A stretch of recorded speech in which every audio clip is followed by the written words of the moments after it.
All right, welcome back Here to we Clarify. are. Clarify. God. There's no good way to start an episode. There probably is for people who've been doing this for a lot longer than we have.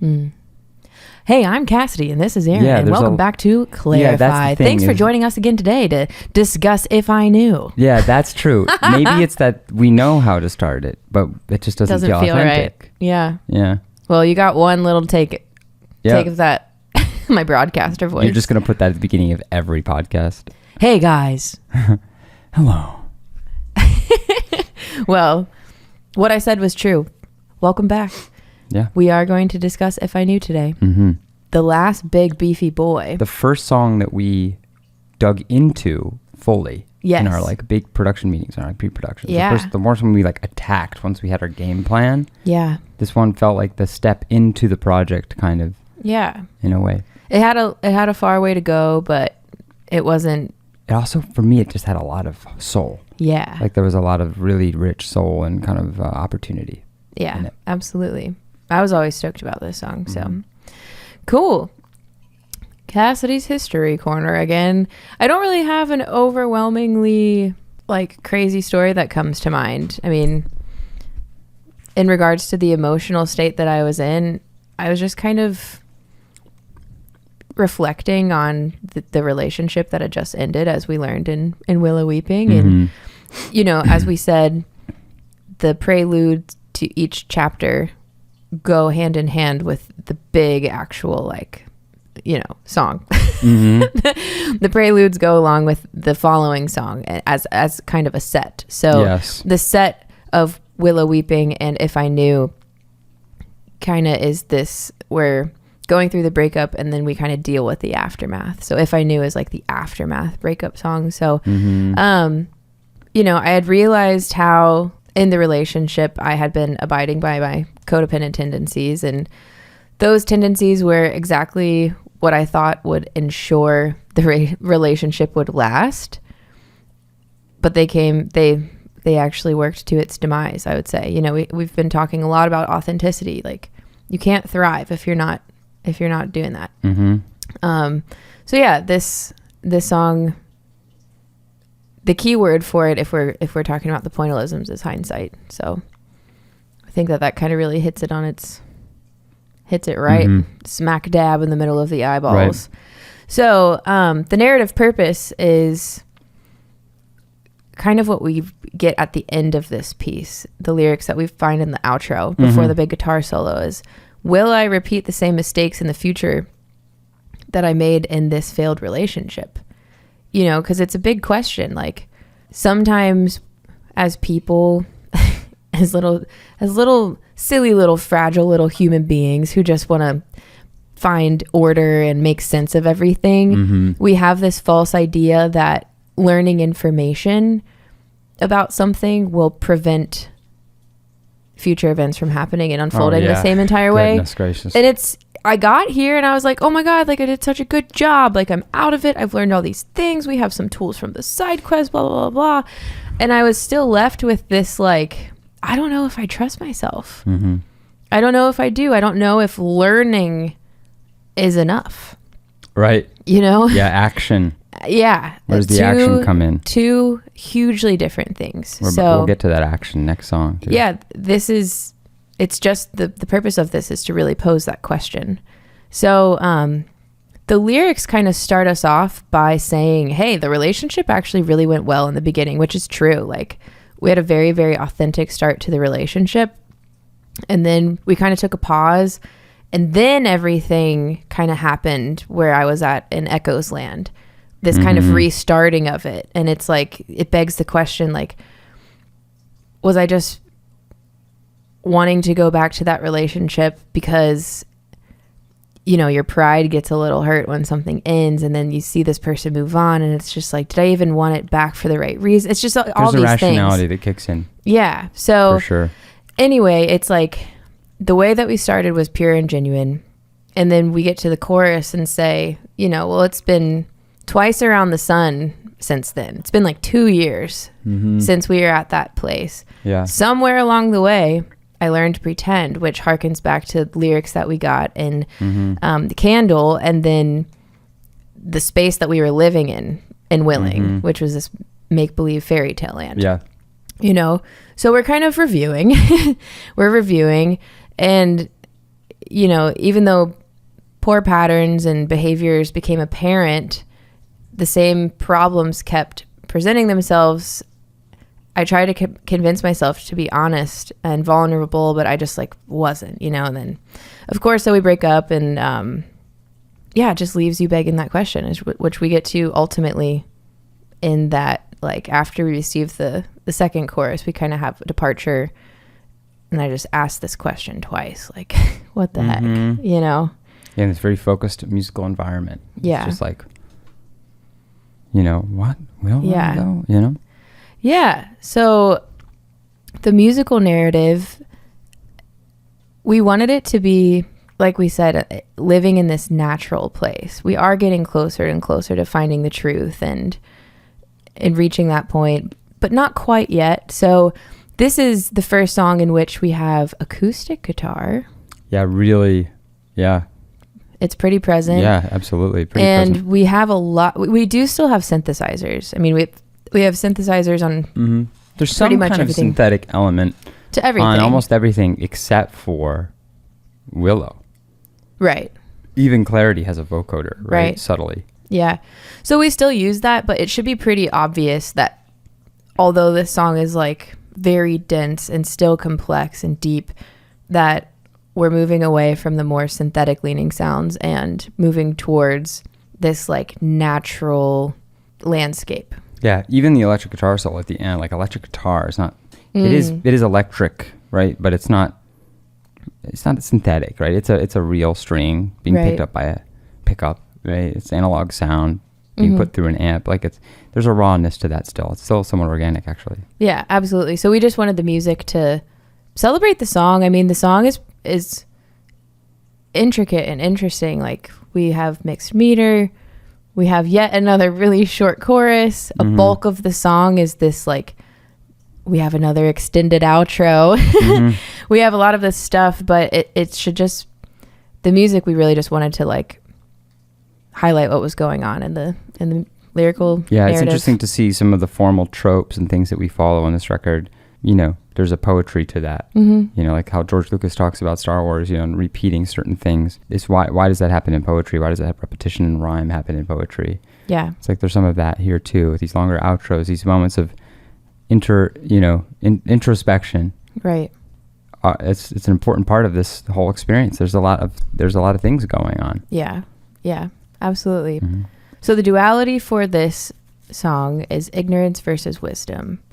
And that's really getting at that core question that we're asking, the final statement of the song. So, you know, ignorance versus wisdom. It's like, wisdom is awesome, but how do you ensure that you can apply it in the future? You might as well just be freaking ignorant than have the wisdom and not use it. Yeah. It's almost better to be ignorant at that point. You know, that's why ignorance is bliss. What's painful is when you have context and you have understanding and you have tools, so you know that you could be acting differently, and then you still don't. So that's where that one came from. This was one of the 3-minute and 15-second songs when I brought it to you. Oh yeah. Isn't that funny? I don't remember exactly which ones were which, but we have it written down, so it must be true. And now the song is so much longer. Yeah, I think that it wasn't even just about it being 3:15, you know, because there's that interesting comment I made before about, you know, a song is as long as it needs to be.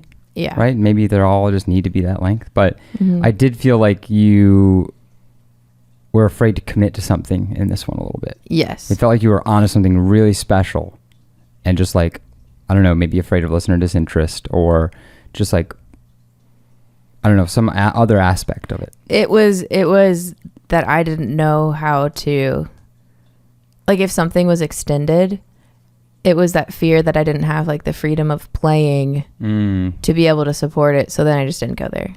Right, because we're not always thinking about orchestration, other elements, other things that can kind of pull us through that direction. Right. Because at that point, I wasn't really recording these either. It was more about how did they feel when I was playing them live and like playing them with a band.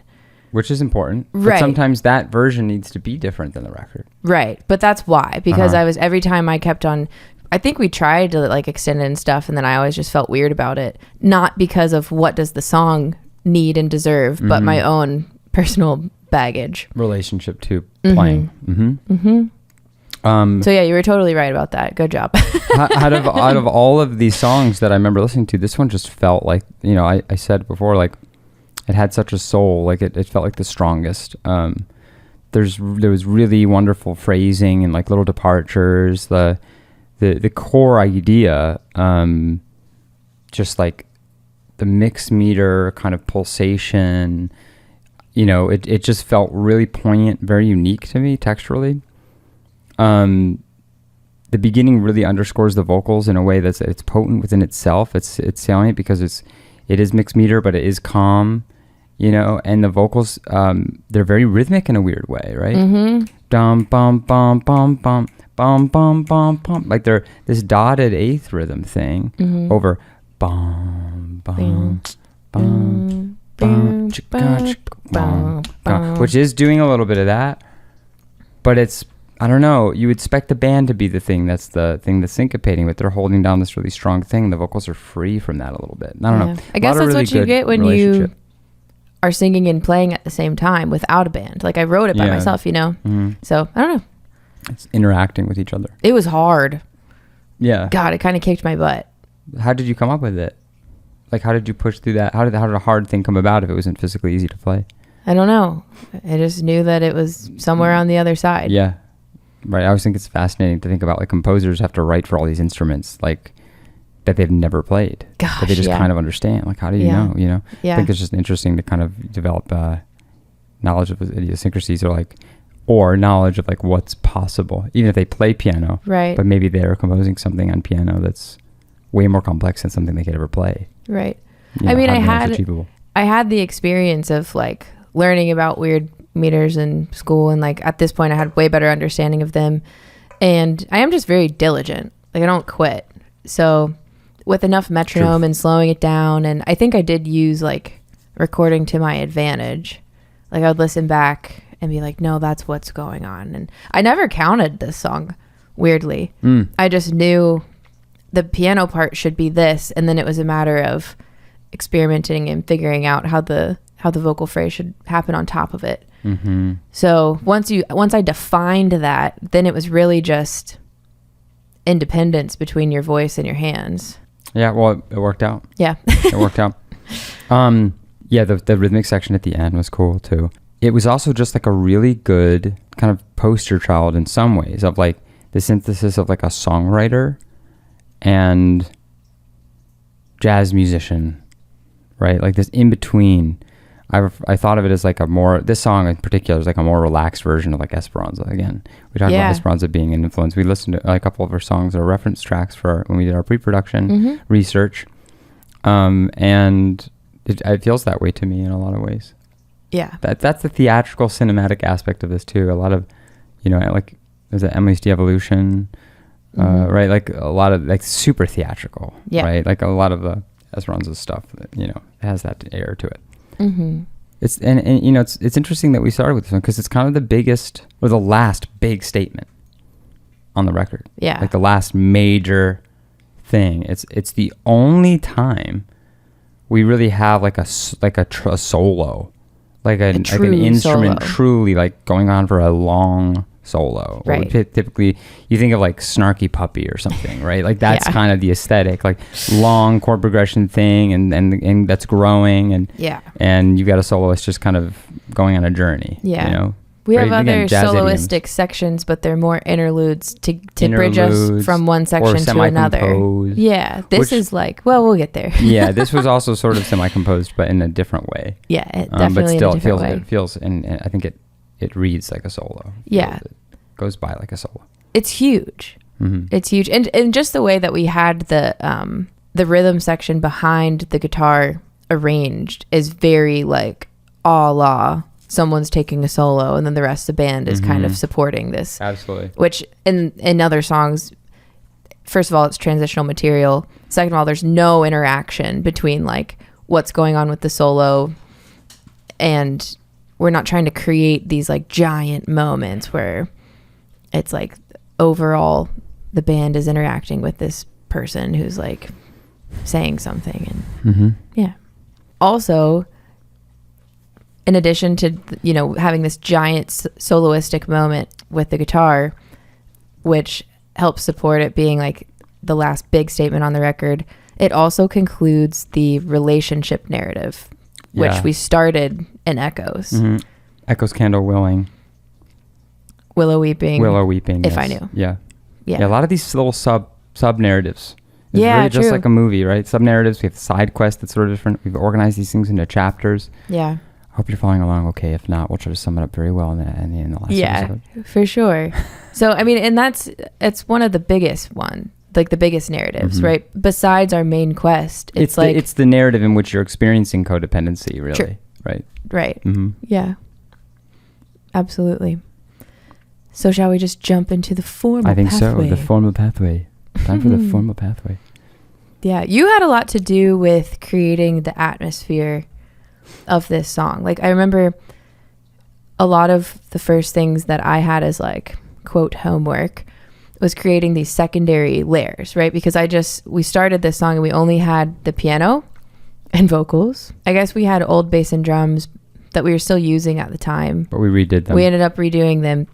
But other than that, it was really sparse, and I think it had this like blocky, chunky nature to it because the piano was just moving and there was no smaller subdivision happening. Oh, that's right. Do you remember? That was new. Nothing like that was going on at all. Right. So you were saying like, hey, can you create some secondary textures? Can you do these things? Like, we need to have some more life to it, so it's not just this like awkward, jolty, contorted thing.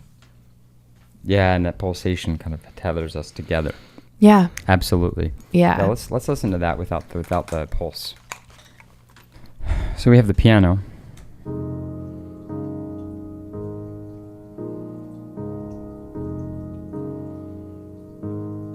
There's something like unforgiving about it, you know. It's calm in your face, but it's though. just a little bit like,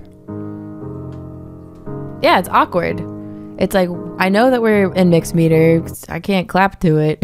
Yeah, but like where it doesn't feel relaxed yet. Yeah, and for some reason this helps that.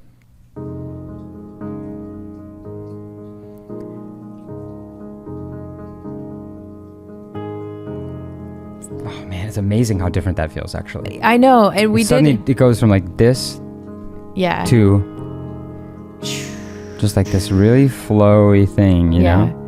We talked a lot about accenting certain notes and paying a lot of attention to within that secondary layer which ones were more and less important.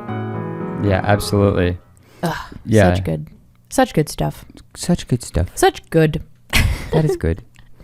Right, so we have that 4/4 and 2 bars of 5, right? Going back and forth, just phrasing back and forth, and then when we get to the pre-chorus and chorus later, that'll change. Chorus will actually even go some other places, but pre-chorus is straight up in 4, so we can kind of, you know, tamp it down just a little bit. Yeah. And like I said, when I wrote this song, I had no concept of counting. What was going on? No, so it's interesting to me that you came to the conclusion that it was 4 + 5 + 5, because I think if you were saying to me like, hey Cassidy, why don't you count this? I would have thought something differently, but you're so right. Like, coming to that conclusion helped get the performance out of Ross, who drummed on it before we had bass come back on it. Yeah. You know, so that's kind of an interesting thing. We touched on it last time too. It's like the philosophy behind how you would notate music, whether that be meter, whether that be using fermatas versus this versus that. And I've had experiences with you where I've been playing your music and I was struggling with a passage, and you were like, oh, well, you didn't change anything about the notes or the counting or the beats or anything. You just gave me a secondary option to think of the meter in a different way. And I was like, oh, I get it. So it's so interesting that it's personal and kind of subjective, but not. Yeah, we're always trying to also. search for like what's the clearest way we can do it. Okay, there's 5 ways. Like, let's think about that. You know. Yeah. And I think for me that this phrasing is where I feel like these focal points here. 3, 4, 1, 2, 3, 4, and 1, 2, 3, 4, 1, 2, 3. Right. Another thing you can call it is you know the thing is like a 5/4 is a 2 and a 3.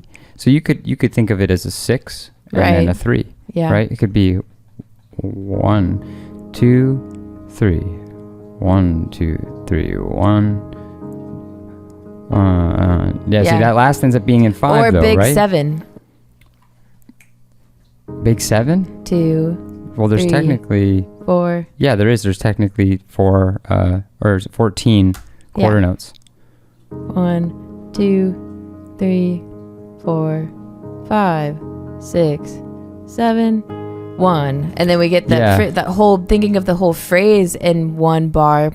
That doesn't make sense though, because you hear towards the end of it, it's, you know, then you're thinking of right. They become more 16th notes as opposed to feeling this pulsation. And again, it's like semantics when you talk about meter. You know, it's like many different things. You can say many different things in the English language, right? But sometimes certain things have connotations or mean slightly different things, right? So I think that, you know, for example, 7. Do we feel that 7 like that? Maybe for a bit, but when we get to that last beat, doesn't feel it's right. not there because we have that upbeat on the end, and it feels like that needs to be and 1, and we can start to feel little changes. And again with 7, it's like very beat, and it's not really organized that way, right? It syncopates. Technically, you could even be more detailed, and you can think of it as like 2, 3, 4, 1, 2, 1, 2, 3, 1, 2, 3, 1, 2, 1. Like you could think of it like that. Yeah. But it, you know, that's because, a lot too. right? And that's like maybe how you feel it, you know, or it's like 1, 2, 3, 4, 1, 2, 1, 2, 3, 4, 5, 1, 2, 3, 4, 5, 6, 1, 2, 1. Yeah. You know what I mean? It's insane. Like you can argue any of those things, but for me, this pulsation of quarter note is important. And when we get to having the bass and the drums in later, you'll see that this 4, 5, 5 thing where it's like, here's 4 to get us off on a good front, and then 5 where the back half is 3, and then another 5 where actually the front half is 3, right? So again, it could be 6, right? I mean, there's so many different ways, and I felt like this was just like a good, clear way to kind of break it down. Yeah. It's good little meter. Yeah. Meter chat though. Always be thinking about meter. Yeah, like we said before, there's like this cyclical nature that can come with odd meter and mixed meter, and it's just an awesome thing. But another thing that both Aaron and I love is writing around a common tone, which also then has this like cyclical nature to it, because it kind of hides where the phrase starts and where it ends. If you're always kind of like droning one note, often on the top, is how it happens for me. I usually have it as my top voice, which is happening in this song. So yeah, we start with the E flat, which is either like the 2nd or the 9th of whatever key we're in. We're in D flat. And yeah, there's just something so nice and it roots you down, calm. And yeah, I like that you used the word rooted. And another notable thing that we need to talk about is the vocal hum that we get right at the top of this verse. Let's hear that.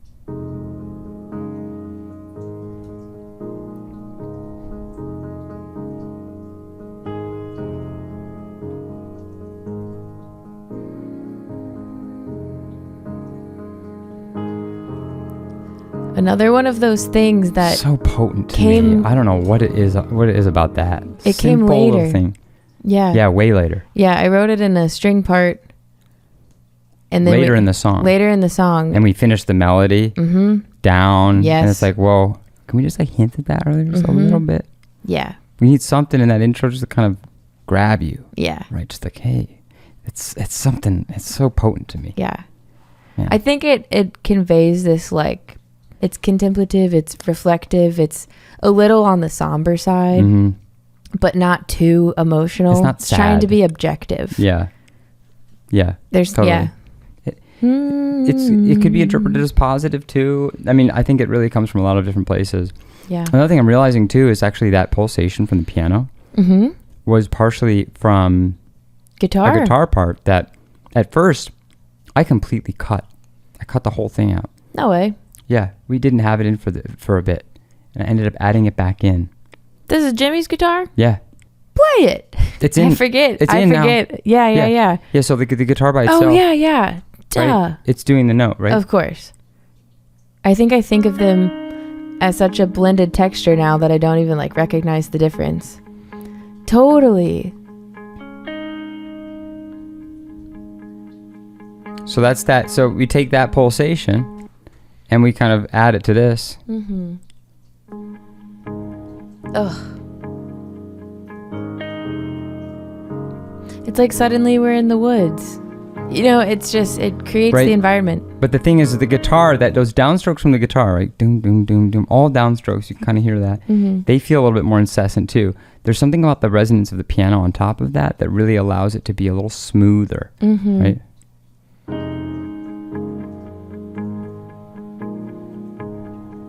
Right.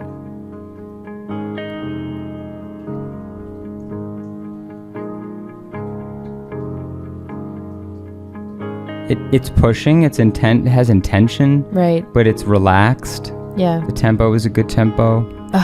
All those little interjections. I love. Yeah. Yeah, so getting to verse 1, we have another pop idiom. Just like Light On. Yeah, where the vocals just enter on top of an unchanged texture from the beginning. However, it's like inherently not pop because we're in mixed meter and... Yeah, what is pop though? What is jazz? What is anything? Yeah, we're really asking the big questions out we here, are, guys. the biggest ones. Goodness. Yeah, and I don't want this person to be an unsung hero. I want him to be a sang hero. Ross McReynolds Oh yeah. on the drums for this one. We Yeah, have a such lot of unique different drummers approach. on this, but This is the only one he was on. this was such a good call because I would have thought that you would have been perfect for this. I think I wouldn't have ever questioned that, but there is something about Ross and his playing. Like I know that he's very, very, very inspired by Brian Blade, and there's something I am too. Yeah. And I love the honestly, shout out to Austin, the ex-boyfriend. Right. Who like when we were becoming friends in college, I mentioned very, very early on, I think in our intro episode, that it took a really, really long time for me to even find music that I like.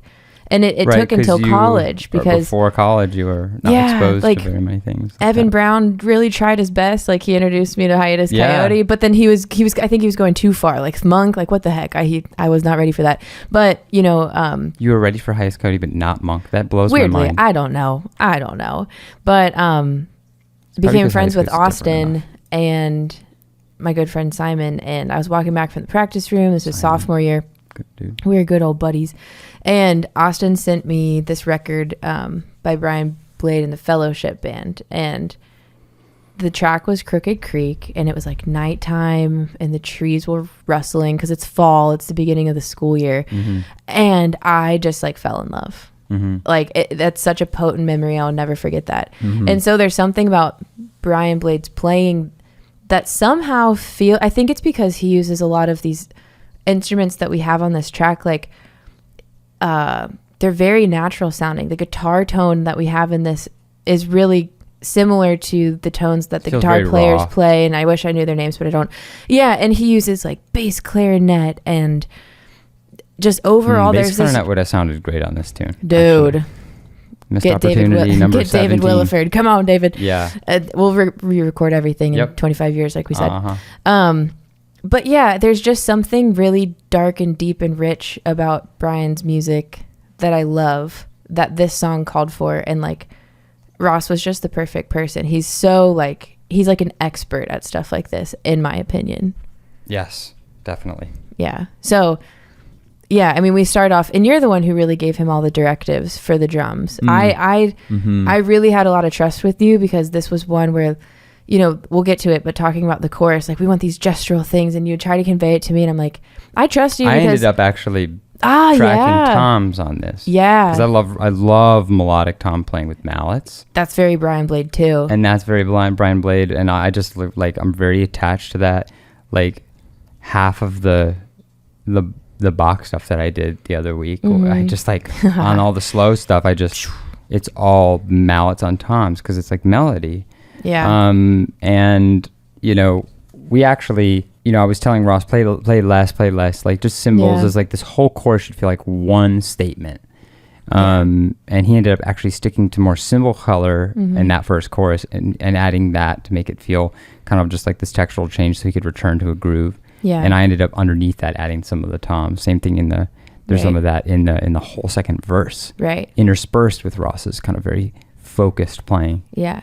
This is a nice instance. We've kind of had extremes to this example, like hiring Howie because I didn't really need to give him any direction at all. I just knew that he was a perfect player, versus talking to Evo about the bass, which is this extreme. This was an example where it's like, we picked Ross because he's Ross, but then also there's quite a bit of specific direction. Yeah, it was a mixture of this was a mixture of those two things. In the chart that you made, I can put it up there, which I don't even would remember be what awesome. it's like. Oh my gosh, well it's just extremely detailed. I mean, again, talk about learning experiences. It's just, you don't just make a chart and send it to someone. Like, your approach to chart writing is like I strive to be that good. Like, you know, first of all, you're not like a purist. You use charts to say what needs to be said. Yeah, you're trying to communicate. But you're so good at thinking about, okay, this verse needs to be this. Talk about the human language, or the English language, human language, whatever. Wouldn't that be cool? Music, man, that's what it is. God damn, I swear I didn't like hit the bong before this. Yeah, that's funny. Again, I don't do that. Human language is Whoa, music. dude. Music's Anyway, universal. But you're so good at like thinking about the exact right word. And this was before ChatGPT. You didn't even have that as a resource to draw upon. I do like it though. Yeah. So he'll at the top of a section, he'll be like, with longing and charisma, like two random things that are just so perfect, and like communicate to this person who, because you know, you weren't with Ross when he was tracking, and that's another interesting thing, because this was also still COVID times. And so it's just like, if you're not with a person and you don't have a chance to restate what you just said, to communicate with them as you go, you can use charts to just do exactly what a chart should do. There shouldn't be all these rules and stuff. You should be able to insert words and almost humor. Like, at the end of this, I think I had a hand in saying, like, time for the sickest fill ever. Yeah, like right where we wanted it. Because being that way lightens the mood. It does. You know, which is so important when you're in a recording setting. Yeah. Yeah. Absolutely. Yeah. So all that to be said, Ross is playing on here. We get some of his work right at the top. However, you had everything to do with getting the performance that we got out of him. We were talking about this in Light On, and all the stuff that Zach came back for, you know, which this is one. Yes. Right. It's exactly I think of it like a director and actors. Yeah. Like, both director and actors have equal, you know, credit and a role and duty, I should say, to bring about the outcome. You know what I mean? The actor oftentimes is one of the main people involved in finding the actors outside of the casting director. But like, it's also, they're communicating. They're the one thinking of all the moving parts and want to know how that actor's got to interact with that one, and how that actor needs to interact with that set piece, and how that actor needs to interact with what they're wearing, and how that actor needs to interact with the music that isn't there yet. And you know, like all that stuff, that's the director and the producer who are aware of those things. And I think a lot of times I'm thinking that way. Yeah. In a directorial setting, it's like Ross, just like an actor, is bringing something very profound to the setting, just by him being him. I mean, you can think of dozens and dozens and dozens of actors where it's like that actor themselves Yeah. has like a persona that they bring to Yeah. a scene when they're in a movie. Right. But that director is also honing that and focusing that into the bigger picture, that it's not Ross's job to necessarily know. He doesn't have the Right. time. We don't need to go over that. It's just like, let me translate everything to you and tell you what needs to happen. Yeah. All that to say is Ross's hi-hats are pretty sick. Yeah. in this So much nuance. Yeah. To it. So much nuance. It's so cool because, like, I mean, this counters in like the verse, right? Yeah, Yeah. so we're still in verse 1. You know, we have this unchanging texture from the intro. We almost said it's like a pop idiom. However, all of these things that are unchanging, like once we hear the vocal melody, it kind of stays the same when we receive the phrase again. But the thing that changes is how he interacts and plays with the rhythms that are going on, which adds, what's our favorite word? Salience. Bam. That was nice little Yeah. difference in that. Yeah, it was almost salient. Weird. Okay. Yeah, check out this just Ross here. I remember your full moon eyes, they took me in. Wrapped myself in your honest gaze, no hint of sin. Yeah. All those little things. Yeah. But then you also add it with what's going on in the bass, right? Right. And again, drums are doing what they do in connecting with the bass, so that way the bass can act in a way that ties harmony to rhythm. Mm-hmm. I remember your full moon eyes, they took me in. Wrapped myself in your honest gaze, no hint of sin. Right, and the way Yeah. that the pulsation. I remember your full moon eyes, they took.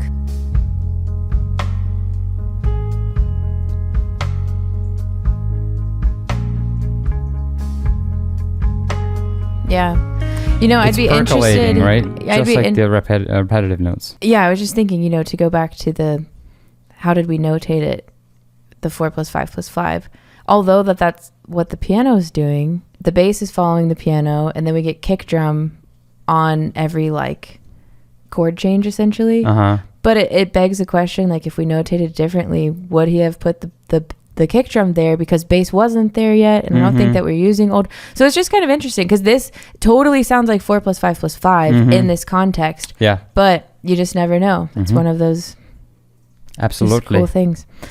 Yeah. Okay. Lots of stuff already. We're just in it. It's a good song. Oh, okay. Pre-chorus. These chords will never get old to me. The piano chords. Gosh, yeah. I love them. I love them. I love the little like counter melody. I used to play it on piano, and then I think we split it into a synth, the do do do do do do do do do do do type thing. But and we switched to 4/4 here, which I think there's something to be said for it being straightforward for the first time.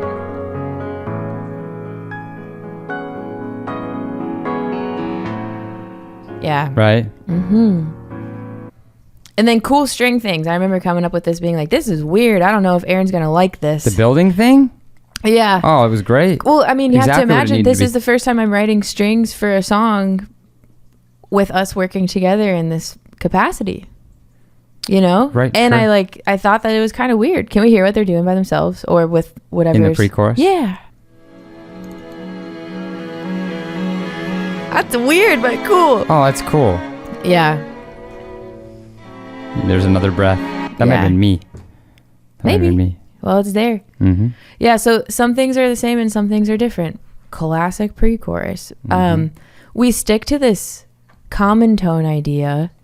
However, we switch it from E flat to A flat In the pre-chorus. in the pre-chorus. Yeah. I don't know if it like elicits like a key Another awkward change, movement. but these chords are kind of, I don't know. It doesn't super feel like it's in a key to me. It definitely implies things, but it's kinda shifting weird. centers a little Right. bit. The focal point is shifting for sure, which Right. again, slight deviation so that when we go to something else, it feels like an arrival. Yeah. So, I mean, it really does just serve the purpose to build into the chorus, but I think it's such a lovely section. Yeah, and let's also now point out that like these this is where Ooh, yeah. this is where my tom stuff really came in as an important texture. Mm-hmm.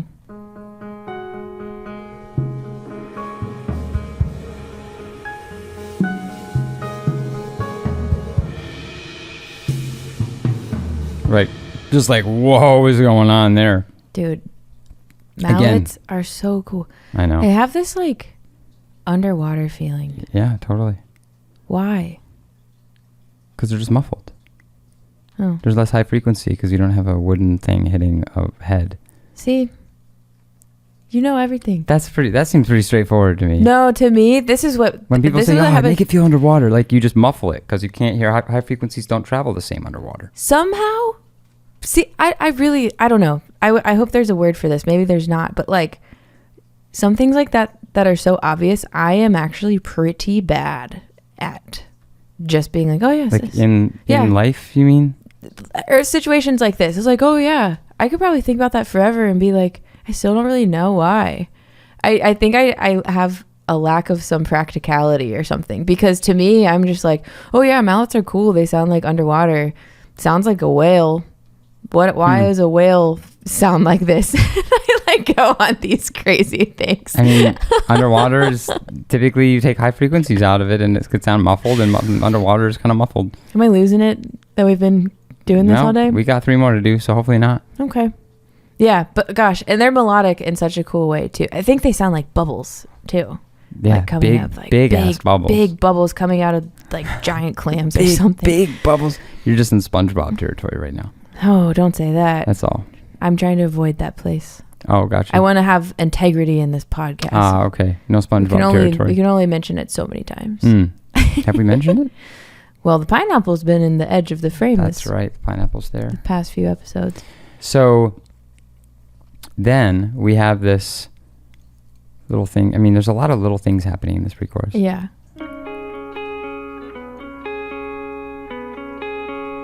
Right? This little, what we would maybe call polymeter happening, right?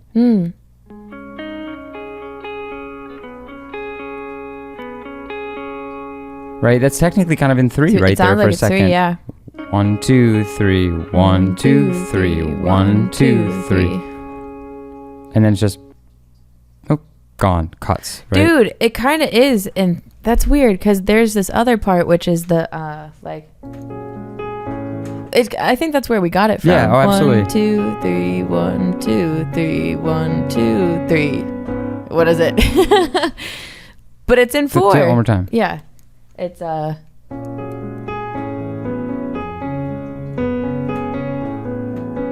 Yeah.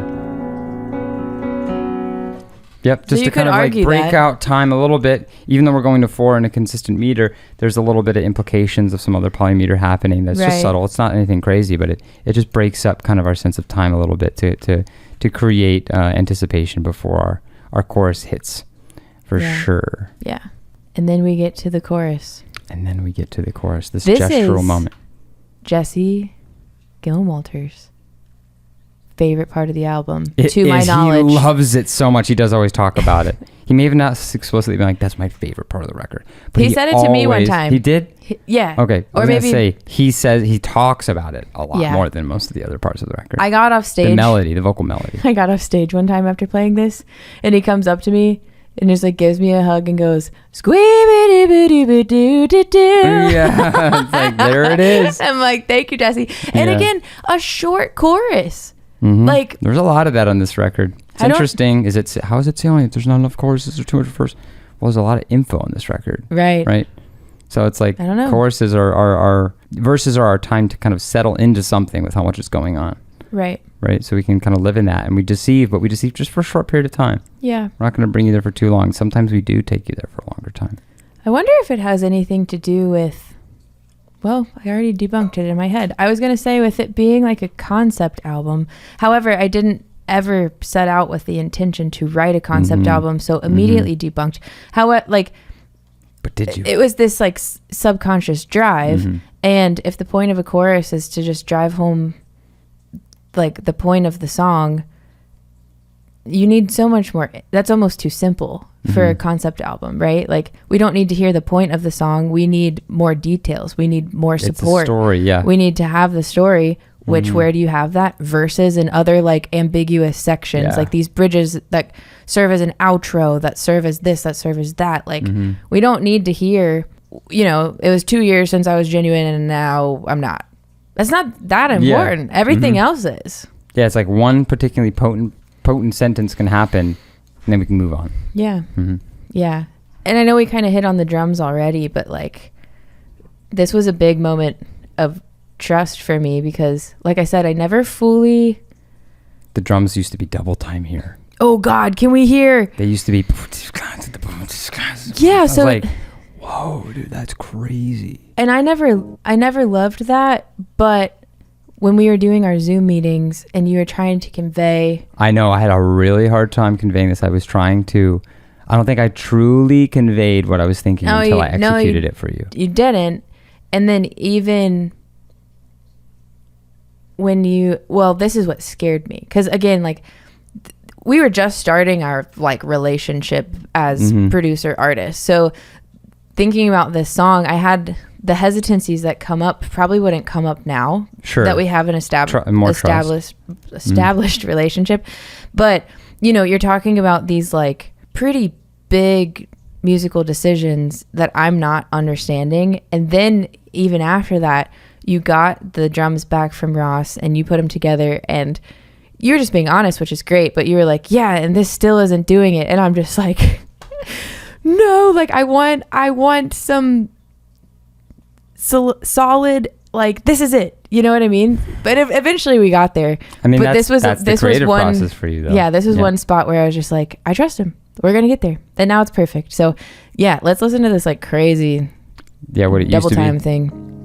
Remember your full moon eyes. Notice how this drum is simpler, right? Yeah, everything's blocky. It has a little Block. bit of hi-hat stuff, Block. but it's not Block. pushing as much. Yeah.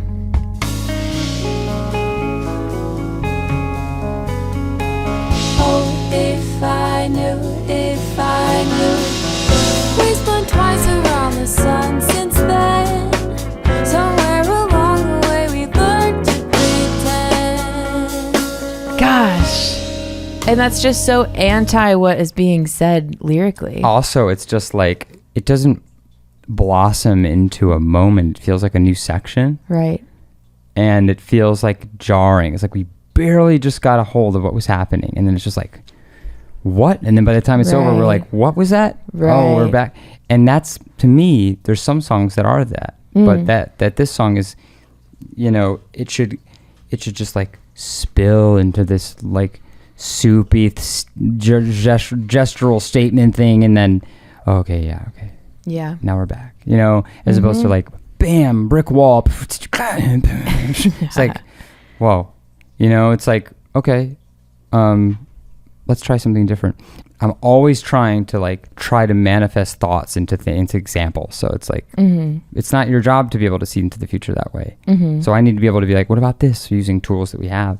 And this was one over time that was just like, just hang in there. And now that, you know, we have this tom thing going on, it's pushing us through it and delaying that syncopation through the chorus. We spun twice around the sun since then. Pause there and then it bigger. Along the way we learned to pretend. Right. And then we're back. And the strings are just this nice little roller coaster that you go down a hill, you kind of plateau, you go to everything's following that same larger, broader movement. Nothing's punching you in the face. And the vocals have center stage, which they should. This is one of the last things I added on the entire record. What? Was a support for the chorus and the harmony that I don't think you even knew about. And we had this conversation briefly. If I knew, I don't remember. If I knew, if I knew, right? Where the strings, I needed a little bit more from this chorus when we were doing full listen throughs of like mixed 2s or 3s. Morris. I need Morris for the chorus. And like without this little just doubling, right?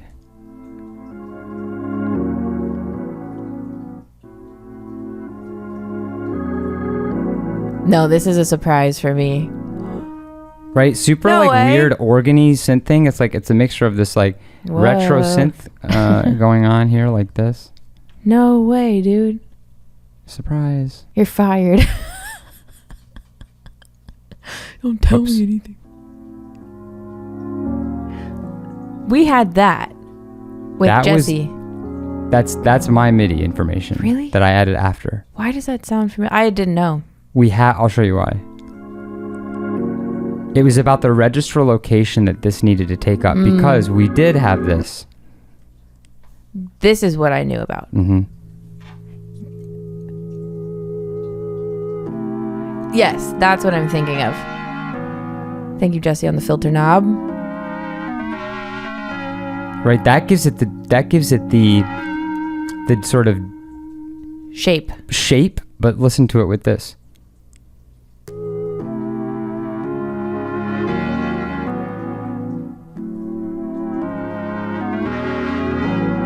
There's Right, like it an gives it a instance where you thickness. can hear that it's actually organ.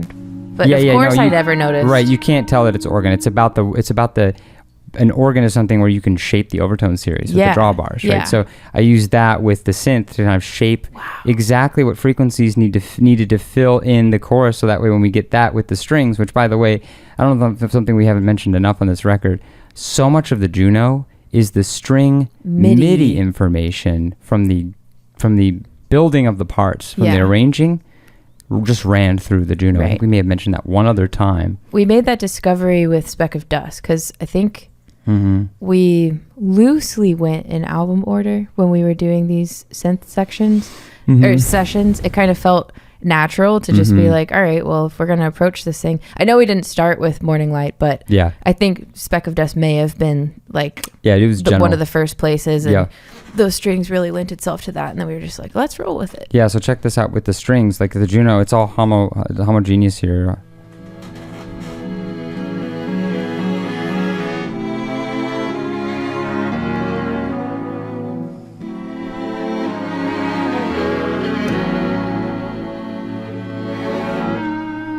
Yeah. Yeah, it makes that very thick, very thick. Mm-hmm. Mm-hmm. Another argument towards, this is the most natural chapter of the record so far. So of course these synths aren't just coming from left field. Like the synth that we got Yeah. in the pre-chorus It's an was extension. derived from the guitar part that we already had. Mhm. The synths that we have in the chorus derived from the string part. Like Yes. they're all taking second seat to Yeah, the top as opposed dogs, to coming in our natural friends. with something new. Right. Like in Release, you have you Yeah. have that shit, that little like pulsating gated synth that's like Right. completely unique. Right. Right. There's Yeah. it's coming off of other rhythms that are Yeah. happening at the time, other pulsation, but yeah, The hierarchy is different now. it is the Yeah. hierarchy. Mm-hmm. Yeah, I'll just reemphasize that removing that double time pattern from the drums, right? That's another big aspect of why this feels like a gesture. Not Mhm. only is that string thing in the Juno, it's like one gesture, two gestures, but it really is one phrase. Mm-hmm. And removing that double time allows it to like not be locked down into like there is time here. It's like we're just feeling the movement of a single body, right? It's like, well, where's the pulse? Like we know that the pulse is there because we can feel it from before, but we're not being hit over the head with it. Yeah. Yeah, which is it's more like you're speaking. It feels like you're receiving a sentence Exactly. more than you're hearing a part of a song. Yep. We've spun twice around the sun since then. Somewhere along the way, we learned to pretend. That's basically the timing of it. Yeah. Also, we think of the lyrics, right? Yeah. Around the song, like Yeah. that sense of orbit. There's a roundness to this gesture, right? And it was twice around the sun. Yeah. 1, 2, right? Two Mhm. different gestures. Look at that. Yeah, like it really is all supported. Yeah. Very, very intentionally, and even this aspect of pretending, right? There's Right. a little bit of fantasy in this chorus too. Sure. But yeah, it's not, there's some like deeper level like rhyme scheme going on, but not really. It's not like you're saying that is a cat, the cat is black, I like a hat, I wear it on that. Like that, Yeah. the phrase doesn't lend itself Mhm, to mhm. we've been twice around the sun since then. Yeah. Somewhere along the way, I learned to pretend, Yeah, pretend. pretend. So I and think it's just, that's also maybe where you kind of were getting that is like just it all around doesn't call for yeah, strong time. The melody that Jesse grabs onto, right? Always. Yeah, like it really. Yeah, that's it. That's exactly it. Got to retrack. I know my songs, we Aaron. we need to retrack it. Yeah. You know, it really lends itself well to wanting that. Yeah. So, anyway. Yeah. Perfect handoff into this little interlude. Where things change. And again, talking about Ross, when you ask for Ross, you get some percussion, adept percussion, just like tastiness, right? Yeah. So I think he gave me, I think this was a kabasa, no, a shaker, right? Mm-hmm. So we have this percussion layer from from Ross come in, which starts to add some texture to the drums. Yeah.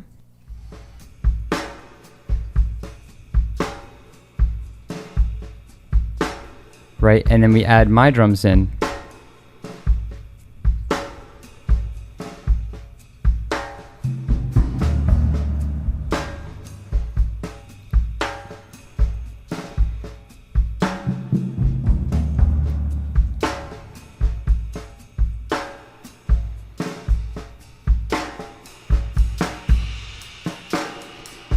Then we're into the pre-chorus, right? Yeah, for sure. Yeah, so just that texture that's going on underneath it kind of just like percolates and going. Yeah. So we mentioned in the beginning we had the presence of that vocal melody, or whatever it is.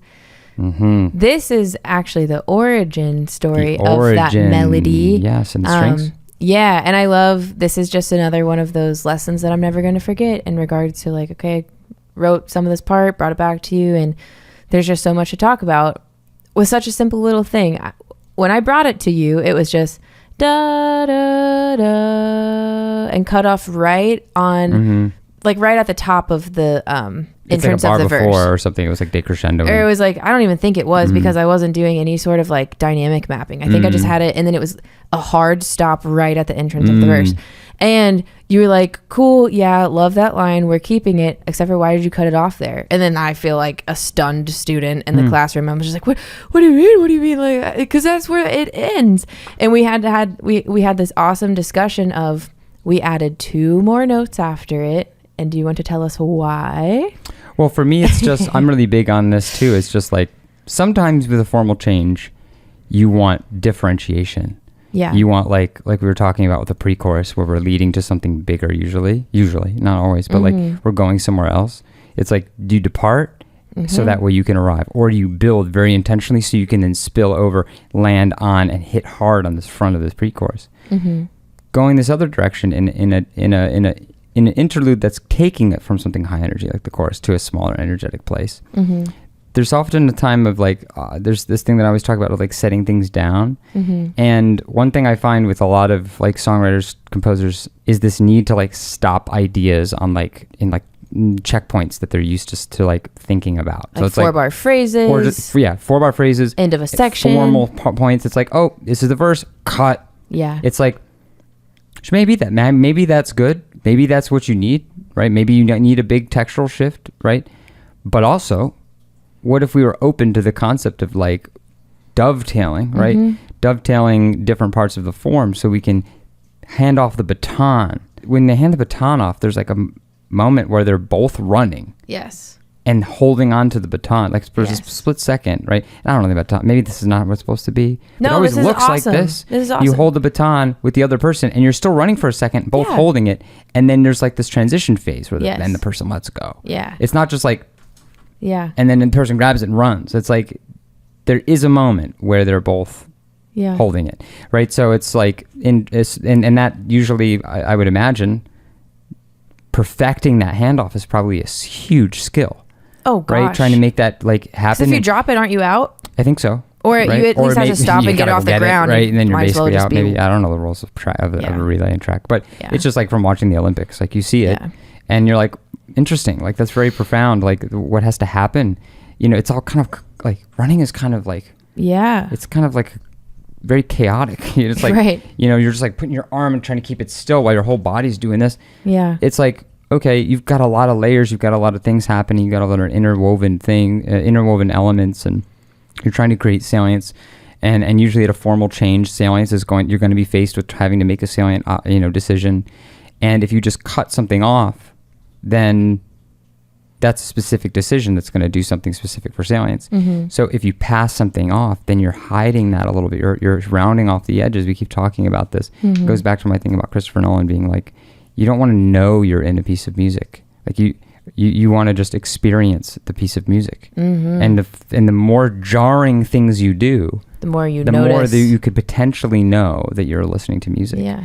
If you're jarring on purpose for an incredibly intentional way, then you're probably overwhelming the listener so much that they're not even aware that they're still like, whoa. It's still about the overall it's still about the experience, right? But if you do something in a point that is not meant to be that way, and it's just an oversight, someone's going to be like, wait, what happened to that melody? Yeah. Right? Or just like, where did that go?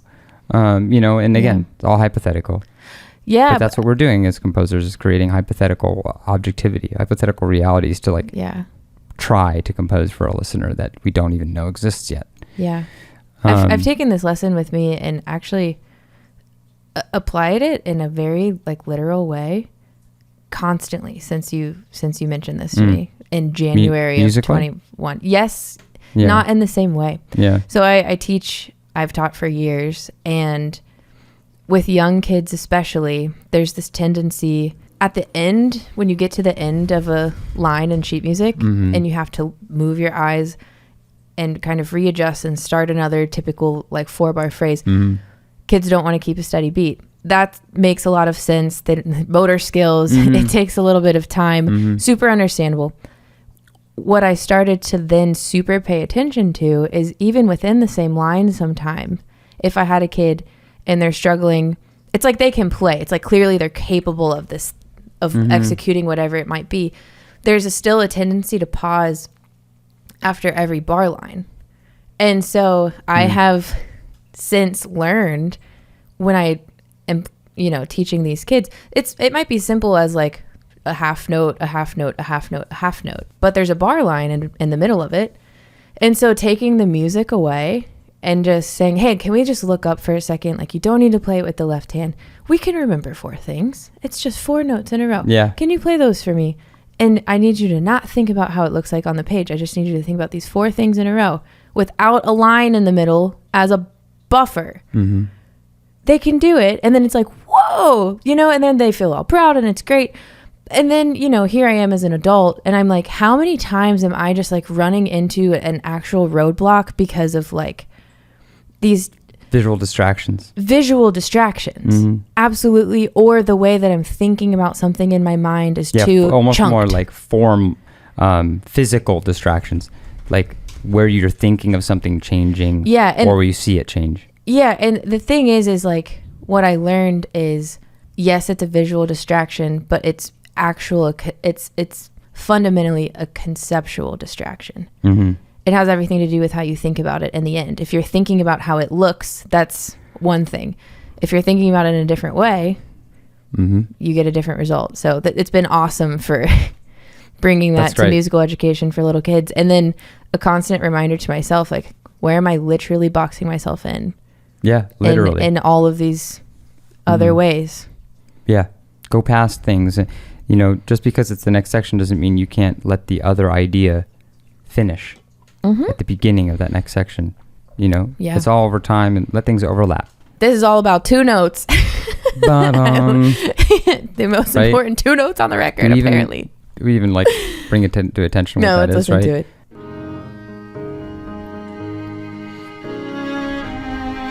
From the beginning. Yeah. Right?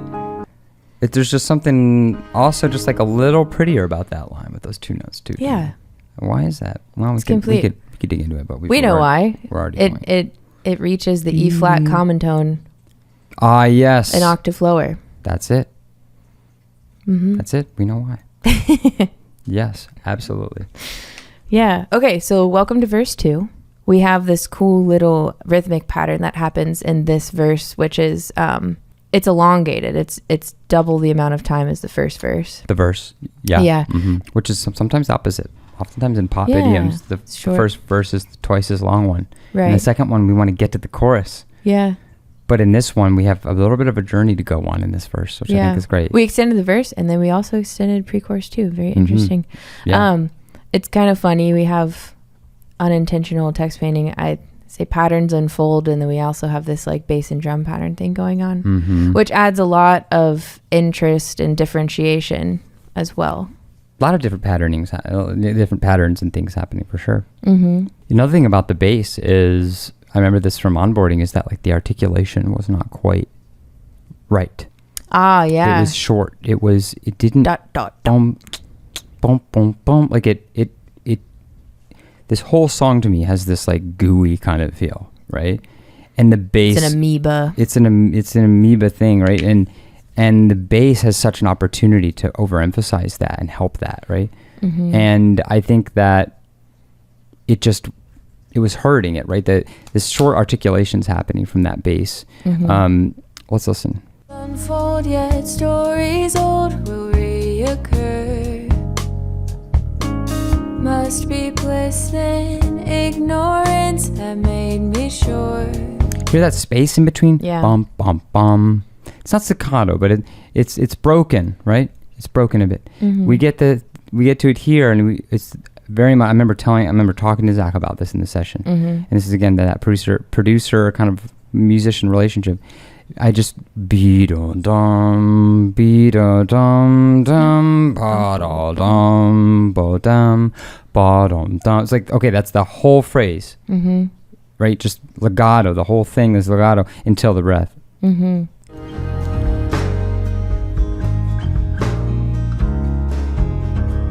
Right? It's just this little machine that's just like rolling along. It's like the prettiest sand crawler you've ever seen from Star Wars. I'm obsessed with this freaking texture so much. Which is that string line again, and then turn it into a call and response. Yeah, and then a response. Absolutely. And I think that it's just a cool little small example of just like being a producer and being a detective. It's just like, why is that bass not working? Yeah. It's like, it's the articulation that needs to change, right? It's like something feels off. Right. Follow that instinct, keep kind of seeing it. Yeah. We have some spookiness from the toms too. Toms, they weren't present in the first verse. We welcome them here. Because the first verse is just recalling on this nice, pure, genuine time. And the second verse, we're talking about where things went wrong. Patterns unfold, yet stories told or stories old will reoccur. It's saying like, even if I know about them, I'm not really doing anything to change the past is haunting us a little bit. There must be bliss in ignorance. There's that side of the duality. Yeah, this is the thing about this part of the narrative. We haven't gotten to this. We'll conclude with this with this episode, but codependency is putting up its last stand in this song. Like we're potentially falling back in old patterns, because this is the truth when we learn the things from the side quest, and then we apply them in Willow, and we apply them in Moonlight. We apply them, right? And we haven't successly applied both of the tools yet. Yeah. So codependency is being like, hey, I think I got you. Right. But right. I don't know. We'll see. We're going to put up a fight. We're going to try. Yeah. So that adds the spookiness to it. The guitar layers are really, really notable. And this is another one of those times where you were like, oh yeah, I was just like messing around and did this thing. And when you're talking about scratch guitar, this fill, and you're like, oh yeah, well, even if maybe we don't like, because I was unsure about this coolest fill of all time. I can't even believe. I'm so sorry. But you were also saying like, I'll go back and I'll go back and re-record it, and we just ended up keeping everything. Yeah, it was very inspired by one of my favorite folk. Like alt folk artists, Ben Howard, just amazing musician. And in the first verse, we did have acoustic guitar doubling bass exactly, and I think it adds such an interesting color and articulation. It orchestrates that bass part a bit and makes it into a new sounding instrument in a way.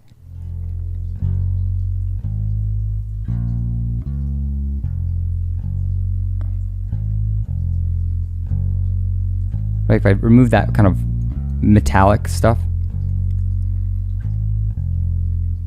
right, it's a lot darker. Totally different. It just adds a little color. So now the second bit, we have all these different layers happening. This is going to still continue, but now This gets some of the short articulation to give front to the note while the bass is smoother. But it's committing to the articulation to add front to the bass note, as we'll see, right? And then this guitar part, this is one guitar part that I spent way too much time. You made a video of it in case you needed to re-record it later. And it's tuned down, and I'm playing the bass part and the sort of upper part at the same time. Yeah. Which, nothing revolutionary, but...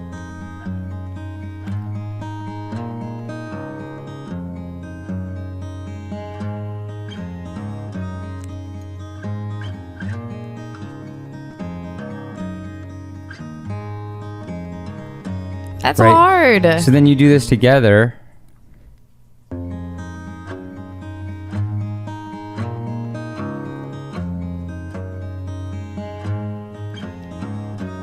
I think my AC vent was in the background. I had to remove it with some. That's funny. Some noise removal. Yeah. And then there's this layer of me using a hot rods. If you've seen those for drum set. I'm using ones that have nylon and wood wound together, cool. Alternating on a guitar that's doing this little layer, this little faster rhythmic layer to add a little bit more intensity. Really filtered out. That's so cool. You can hear my air conditioning on. Sounds like rain.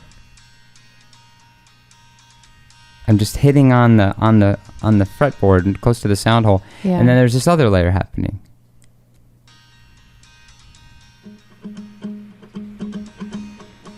It's like this could almost be like a weird Celtic song or something, right? Like that. It's funny when you and then we have this line coming in at the very, very end. Yeah, it's all of such this an stuff interesting has this gestural weird thing. It sounds so out of character, and I think that's how it was striking me at first. But then I was like, no, it's perfect. Well, there's something about the rawness that we're looking for in this part of the this part of the chapter, this part of the record. Mm-hmm.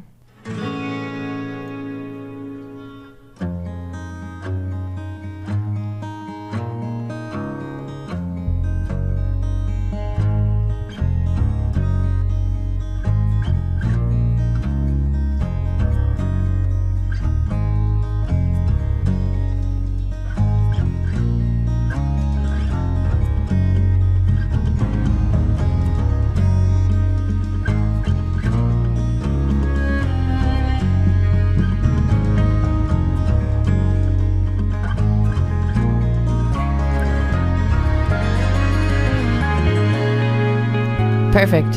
Right? It's perfect. It's just this pretty.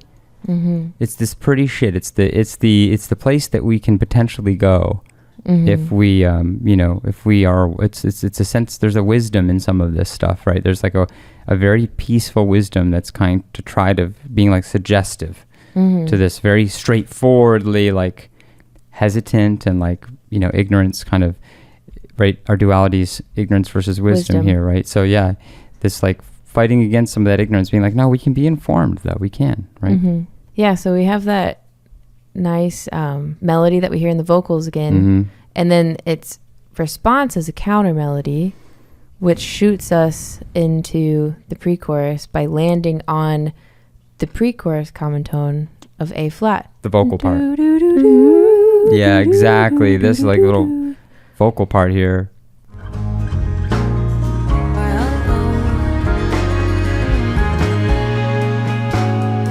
And that serves the purpose that we had last time, where it helps to kind of blur the line, the exact line between these sections. To me, this is awesome of just fading into a new color. Again, and some things are blurring, some things are not. Right. That's the idea. Right. All the things don't have to go boop.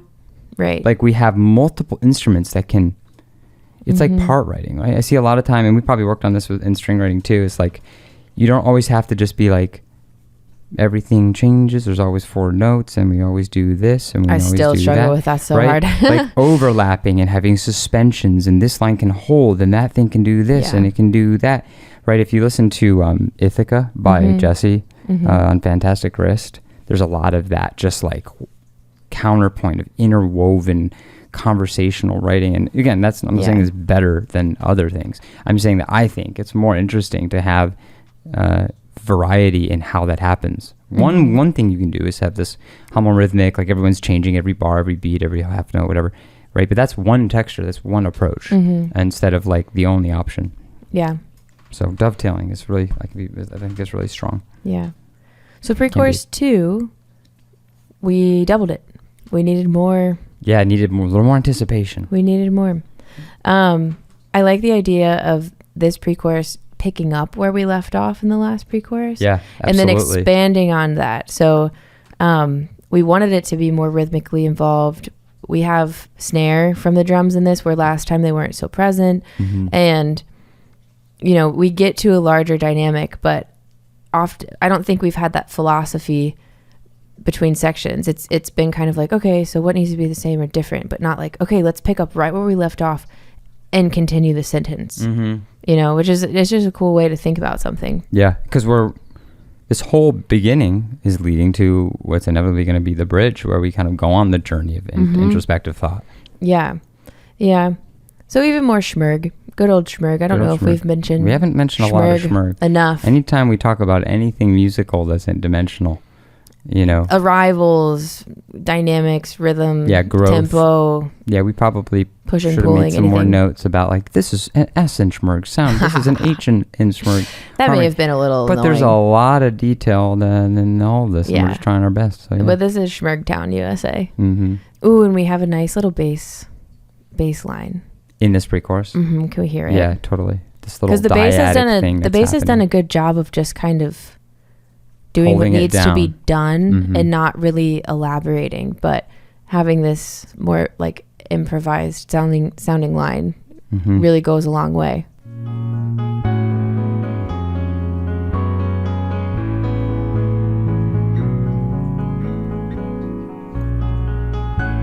Just we're going up, but I don't know. Yeah. And I know that we did keep that from the original. I think we asked Zach to either re-perform it or whatever, but it was so good. It was so good. So yeah, then we get chorus 2, and it's funny, if we were to do it again, I would have had him do something similar again, so the texture could have gone up and then fallen back down. Yeah. There's always more things. Of course. But we have our we schmerged the frick out of this chorus. Schmerged the frick out of it. Wow, that's funny. I know. There's a huge difference between this chorus and the last chorus, and it has nothing to do with harmony or melody or duration. It is just instrumentation, arrangement, and density and dynamic. And again, no, we're not going to the double time thing. No. We're just like hitting it harder. I guess it is the only like fundamental difference is that it is extended. Learn to pretend. We just have a small extension just there, like but really, yeah. Which is it's small, but it is substantial. Yeah. In what it does. But everything else has to do with instrumentation. So let's hear it. We've spun twice around the sun since then. Somewhere along the way we learned to pretend. If I knew what would happen. Yeah. Great little resolution. Yeah. So Evo did something similar in Willing too. Yeah. Yeah, with that low. Yeah. You know. If we wanna do our little like Schmerg dissect right here, sound, more sounds, bigger sounds, textural, orchestrational, vertical width, not width, but the size of the vertical environment orchestrationally is increasing. Right. Yeah. The harmony moves at the same pace. However, we have more instruments doing more stuff with it, which also kind of goes into like rhythm, right? Because our rhythm becomes more dense. Like the bass is kind of filling in more rhythmic ideas than just following the texture, which he did before. Everything's just denser. Yeah. There's just more vertically. There's more rhythm happening. There's more drums. There's more stuff. You know, there's more strings. The string has more melody. Yeah. And dynamic is not just volume. Growth. Yeah. Right. That's what's really important to know. It's like a lot of times it's just like dynamic is like play soft, play loud. Yeah. Like, well, we can make dynamic with note density. Right. And textural density and variation and frequency. Yeah, absolutely. Yeah. Yeah. So then we finally arrive at this bridge where we ask our question that, you know, is the whole kind of crux of the song. If I knew what happened in conclusion, would I be so likely to listen to Illusion? You know? So we're saying, even if I know all this stuff, am I going to be different? So It's so great. It's like, you don't say if I knew at all. Yes, right? I do. Pre-chorus is But if is I it- knew. It's background vocals. It's just, that's what I mean. Yeah. The lead vocal does not say if I knew until now. this. Which is the, Which this is really like, It's the chorus just so is the neat chorus. to think about, like the name of the again, the titular reference. It's like, it's being like, if I knew. Yeah. It's almost like there's this foreshadowing of the main freaking point of the song. Like if you listen Yeah. to the pre-chorus one, If I knew, right? Like what's even my twi- that vocal is present and it feels like a lead vocal, but it's a pre-chorus. So it's Yeah. like, I don't know. Well, It it's feels like it's all preparing for later. It is, because if we weren't asking that question, then we wouldn't have any of the verse or chorus material, right? This was Yeah. kind of the driving force behind it. And now we're just saying, okay, I'm really You're sitting with this. finishing the I looked back at everything and I'm still stuck with this Yeah. question, you know, because you try to go back and intellectualize and just be like, okay, well, I figured out where things went wrong. And of course that'll never happen again. And it's just not that simple. So even though we've gone through all of that complexity, Yeah. all of that reflection, all of everything, the question is unavoidable. So it's almost like this is the chorus, or because if a chorus is supposed to be the main thesis of a song, it's not, oh, 2 years ago we were good and then somewhere we went bad. It's this question. This is Yes. almost like the arrival. Yes. Yeah. It's just so funny because it feels like it's the bridge outro, but it is what we've been leading to with Yeah. all this energy. Yeah. Absolutely. Yeah. And then with the emotional response that asking this question elicits, we have the reaction, which is the solo Right. after that. Mhm. Yeah. So I'll let you take it. What's supporting the for the bridge here? Yeah. Yeah. So like, there's a sense of confidence finally that hits at this bridge, Mm. right? Mm-hmm. And I think that there's a few things kind of grabbing each other and kind of like supporting each other. Like this, there's a little synth line that's going to kind of, you know, support the vocal a little bit. But suddenly, yeah, where the song was kind of ebbing and it was soft and it was sort of round and kind Amoeba of like. waves and yeah, like a lot of this kind of movement. I don't know why it feels that way for me. Now we're suddenly very rigid, right? Mhm. It's like, If I knew what would happen in conclusion, just feels more rigid now. There's no pulsation, and now this rhythm in the bass and drums, very angular, right? And then we get this double time groove that comes in.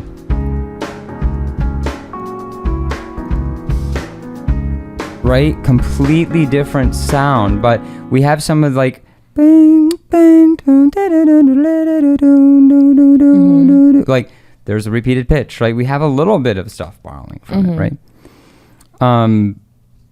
But one thing we should probably mention is that Izzy Thomas, Yes. the lovely Izzy Thomas, Belmont grad student who was helping me out last semester and hanging out with me a bit and learning some stuff, and I helped her with her thesis project and whatnot, and we're still actually, I'm mixing it actually soon-ish.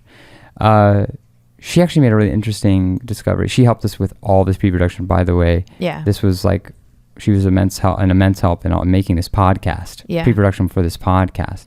She was there at like every meeting, just like helping us out. Yeah. But she made a really interesting identification of confidence being sort of systematically or societally. Maybe we focus this towards American culture, the culture we're familiar with, is like being inherently understood as a masculine kind of quality, Right. or something that is maybe understood sometimes that way as being masculine. And I think this got us into a conversation, like the bass and the drums, these lower frequencies. So you can think of men of having lower voices typically, right? Or, I should say males who develop that kind of physiological structure, in the throat, who have lower frequency voices, right? And it got, Daniel he wrote this melody and he identifies as a man. So like it's even coming from a man as an idea. Yeah, the bass right? drum, like the rhythmic. bass drum, boom, boom, boom. Yeah, this is what I'm talking about. Is this rhythmic thing underneath what's happening here? Yeah. And you're saying that this is why this section feels more confident. Potentially, Right. And again, it's not necessarily. I think Izzy, someone who identifies Yeah. as a woman, who is she's the one who identified this interesting kind of aspect, and I think it led us to kind of go on a short little, Fun Google tangent. search, and if again, not a hyper deep research tangent that we didn't really have time for, but on the surface level, there's some interesting kind of statements in reasonably reputable sources that talk about the actual emotion of confidence being associated with testosterone, which men have more of, right? So it is interestingly a masculine and not a male even, just a more like testosterone driven thing, which is why I think also men are overly confident and like fight each other too much and get into these sort of bouts of like being too confident. And I wonder what biologically that is. But it brings an interesting element to this, contrasting this section. Yeah, that like a strong bass and drum rhythm could solicit confidence. And then, even further, it's like, where are the genres where bass and drums are super, super present? Right, there's you so think many. of like metal, hardcore. Or these like rock, rhythms, rock, these rock. like syncopation. Yeah. Yeah, that's all. When I think of that music, I think of dudes. Yeah. Like female representation is not super heavy in those, and especially on those instruments. And then when I think about those genres, I'm like, oh, those are angry genres. Yeah. And let's go back to what we were talking about. Well, testosterone probably contributes to some of that too. Yeah. Or just the two songs in which I think I needed help expressing anger were Candle and Release, in which I hired two male drummers to convey that anger in the drums. That's so interesting, actually. And we didn't even really put that together until right now.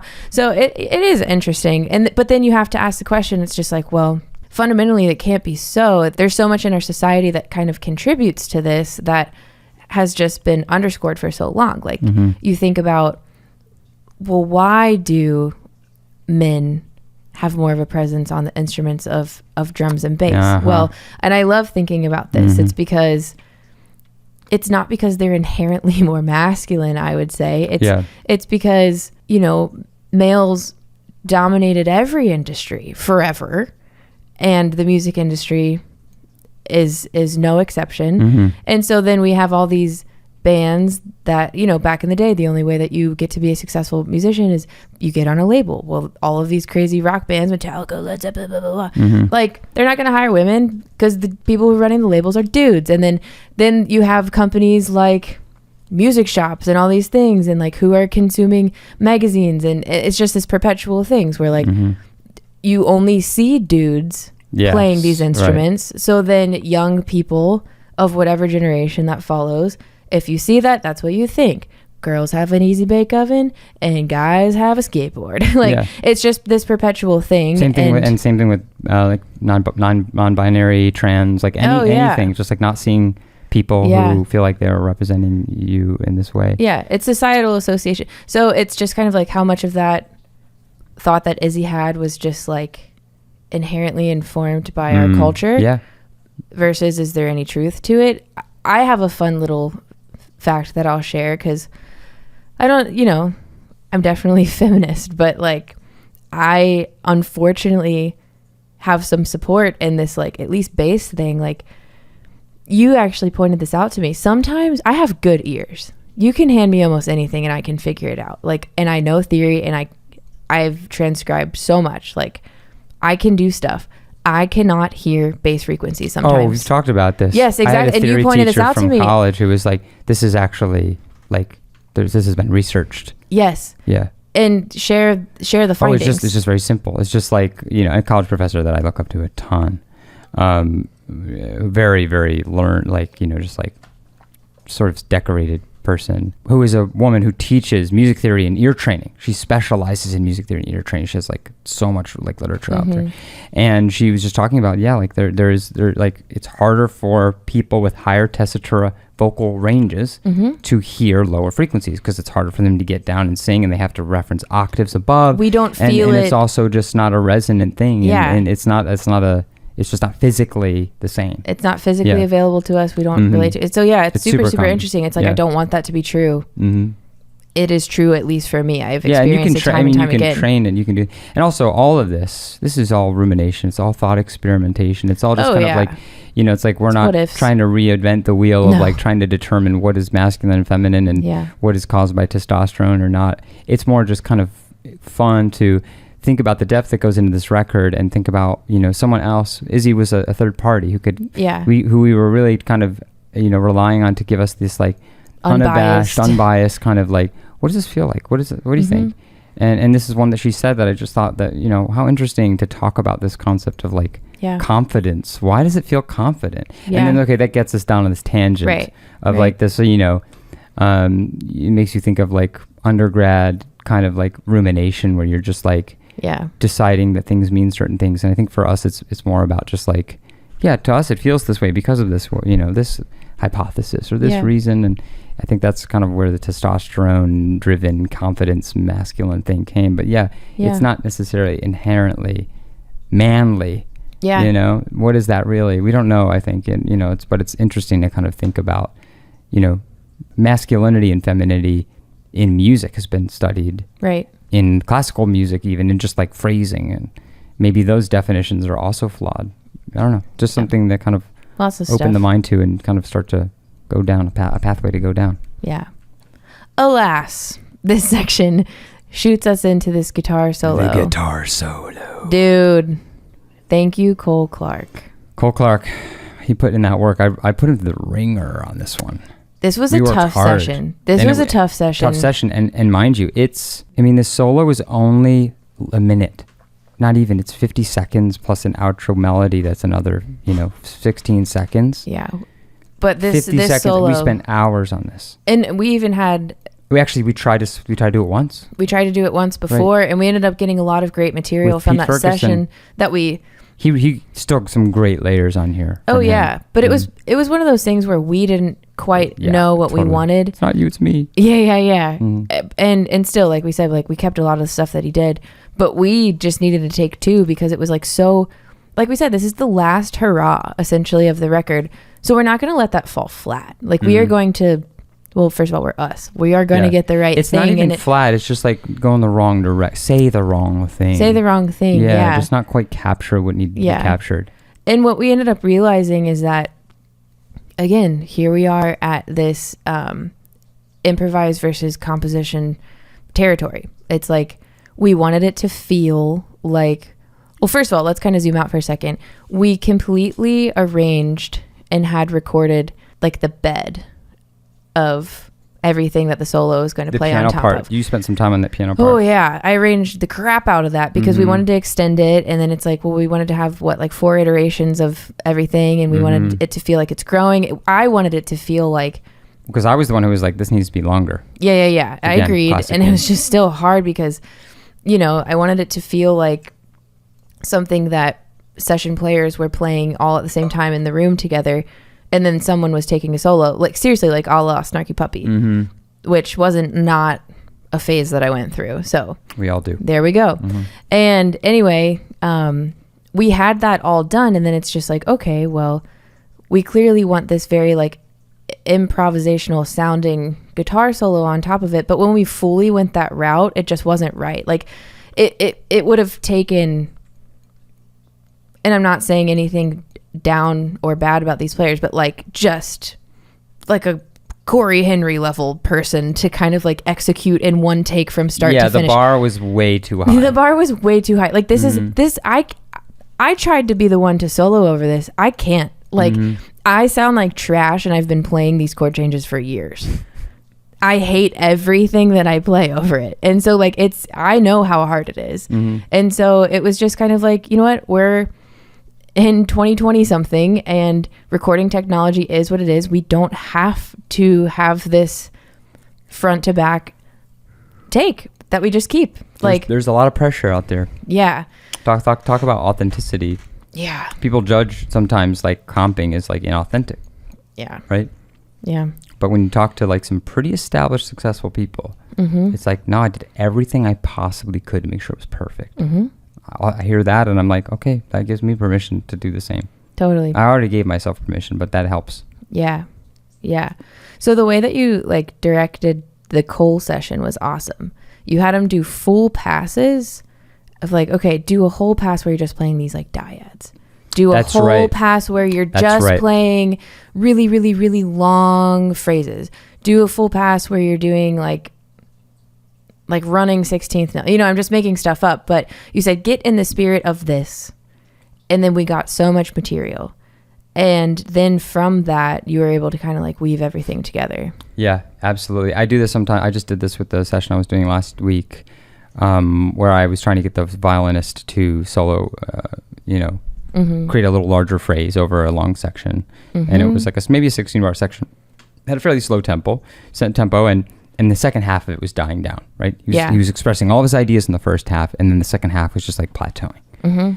So I had him do one whole take. I was like, do one whole take where you give me as many 16th notes as you possibly can the entire time. Yeah. Right? And I was like, now do one pass where you play things that you've never even thought of before in your life. Yeah. And it's like, now do a take where you play the slowest rhythms possible. Yeah. Right? Okay, now, in this next take that approach and start here. Then go move to this approach next. And then with the other approach we did, do that one last.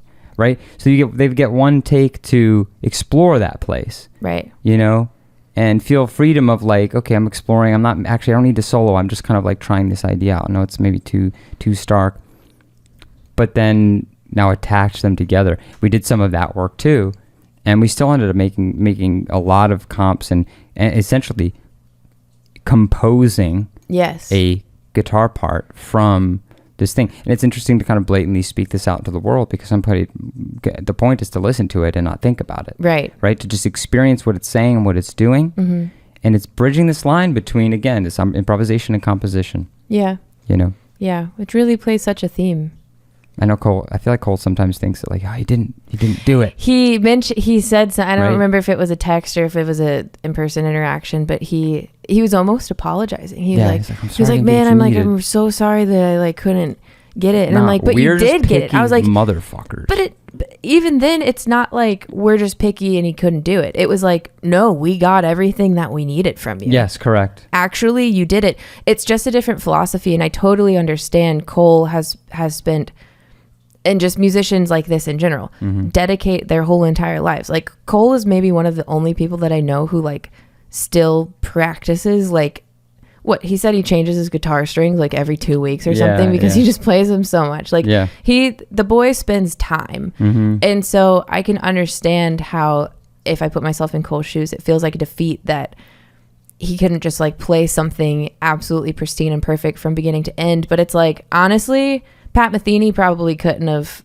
either, and we got what we wanted. We probably still would have like comped and been like, hey, know. Pat Metheny. I don't know. Who knows? Pat Metheny, if you want to send us a solo, go ahead. Yeah. I mean, yeah, and not to name drop, but like a really solid example of this is like, I was recently talking to Bela Fleck, and he said this blatantly. Like, you know, he just was like, yeah, you just got to, you know, I just do what I have to do to make things the way I want to make them. And it's in funny, the record, right? In records, yeah. And it's funny because he's also talking about how now he's sometimes more accepting of imperfections, but you know, still, you know, at some of the coolest shit we've ever heard, there's probably some things going on behind the scenes. And think of film, right? I keep going back to film just because it's such a bold medium, and you know, there's so much editing that goes into film.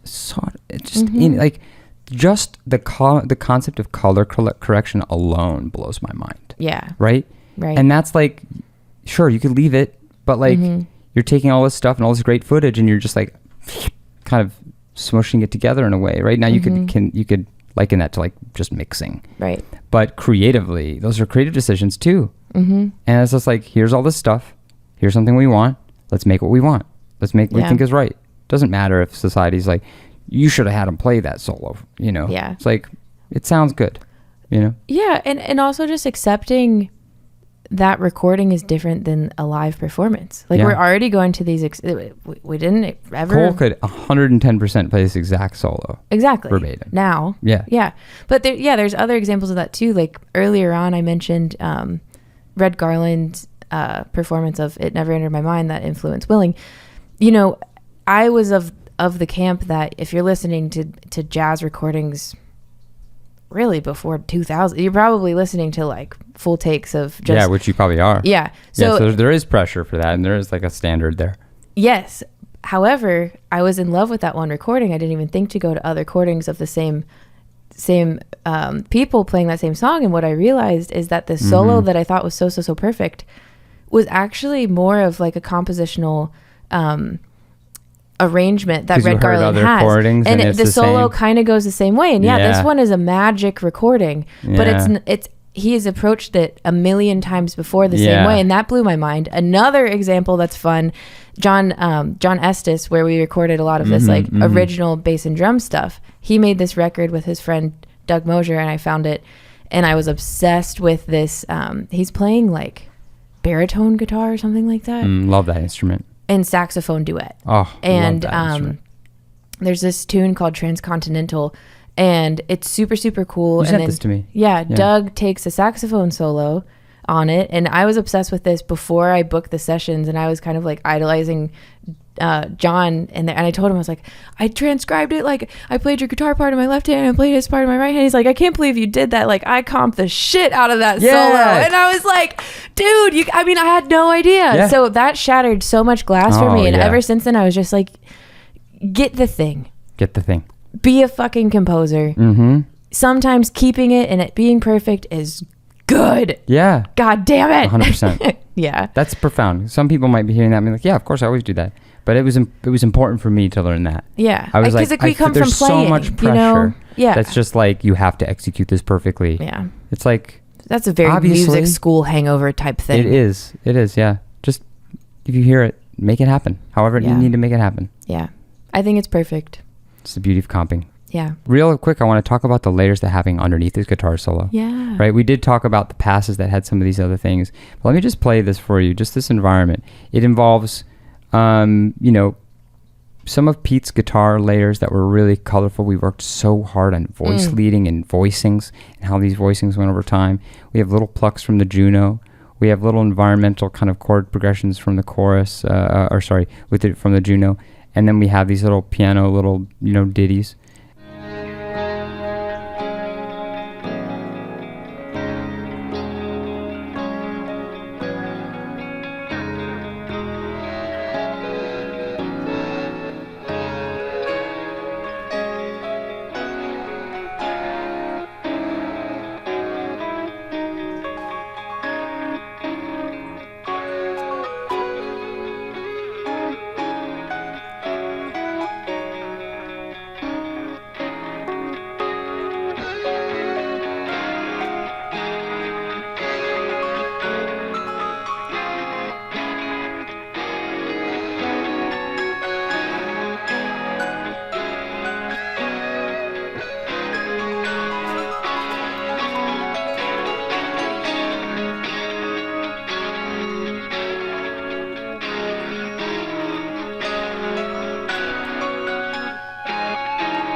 Yeah, and voice leading is exactly right, because we had that piano part that we didn't play actually, but although the chord changes are just happening the same way over and over and over again, the piano voicings, what melody was on top and the way they shifted, you couldn't just play the straight up chords. Like we really got Pete in was there. like, we'd also dug in on those. I remember really So digging in. quickly, Pete yeah. and I were really just like digging out some of those voicings and trying Yeah. to figure out those. He's got a great ear for that stuff. Yeah.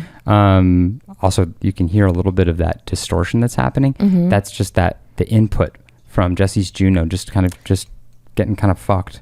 And That's I cool, love though. that imperfection is in there because it brings attention to it, like that really high frequency information from this like literally the jack just being dirty or like, messed up and just, I don't know, getting screwed up for a second.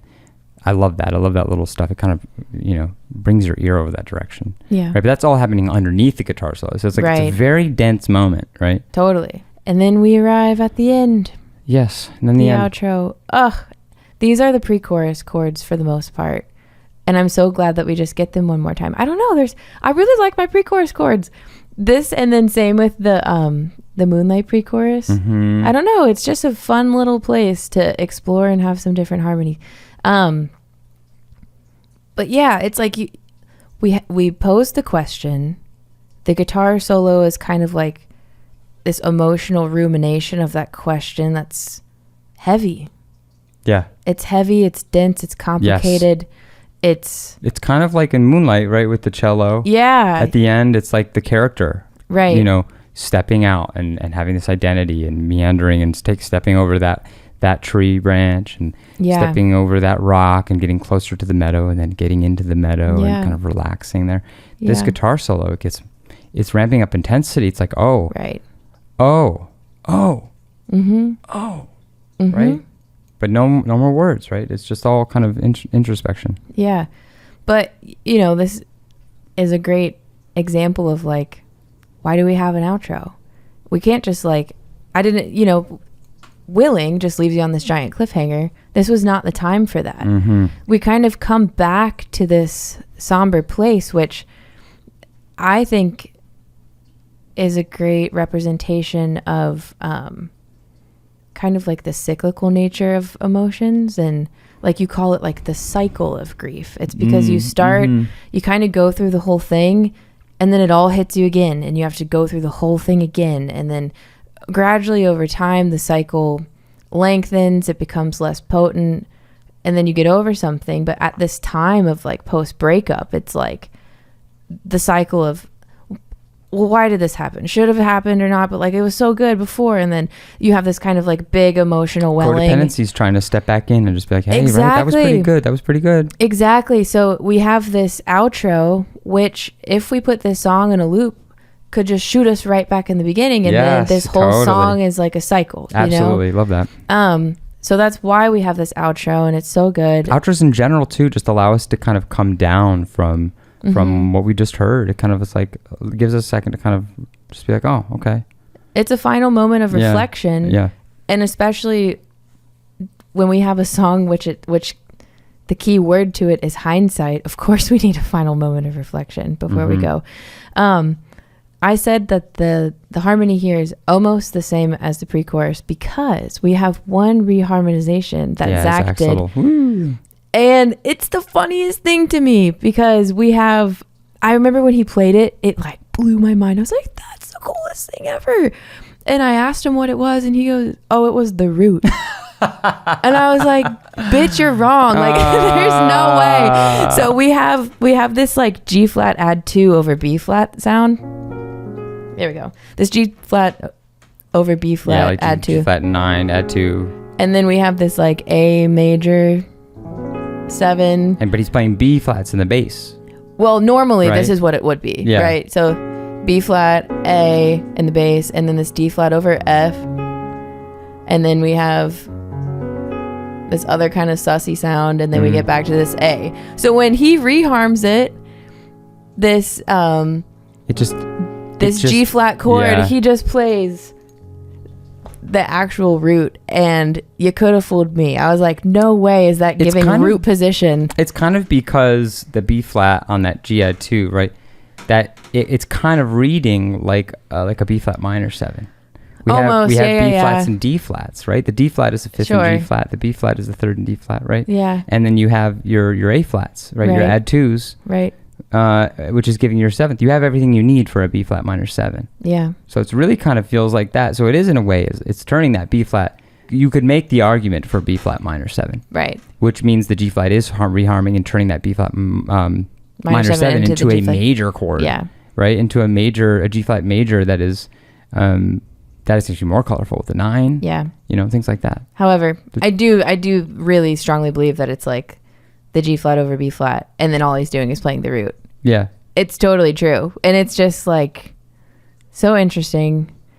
That just makes me think about like what would it be like to be a player of a single note instrument, and all you have to do is think about what is the one good note that I should be playing. Bass players are everywhere. Like, I can play more than one note, motherfucker. Hey, but listen to what I'm Yeah, saying. You know yeah, what I'm yeah, saying? yeah. Like, if I only had to play one note all the time, that was my whole entire job. It's such a different mind. It is a mindset.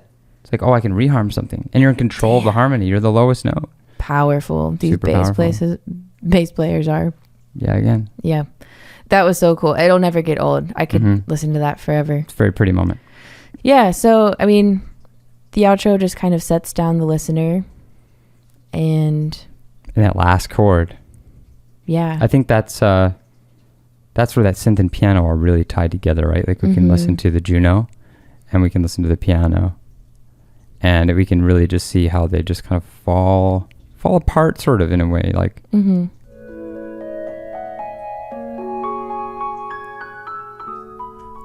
let's get the whole ending because we can hear that in context.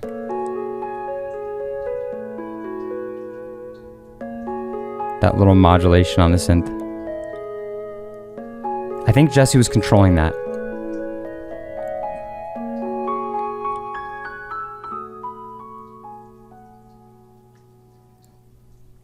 Let's just take 1 second to just talk about, like, Jesse was working so hard the entire time we were doing these synth sessions, and he wasn't playing a single note. Like, you can listen to that synth right there, and you can tell that there's no modulation happening during the actual lines, and that he's just introducing it when a note stops. It's incredibly musical, right? Like,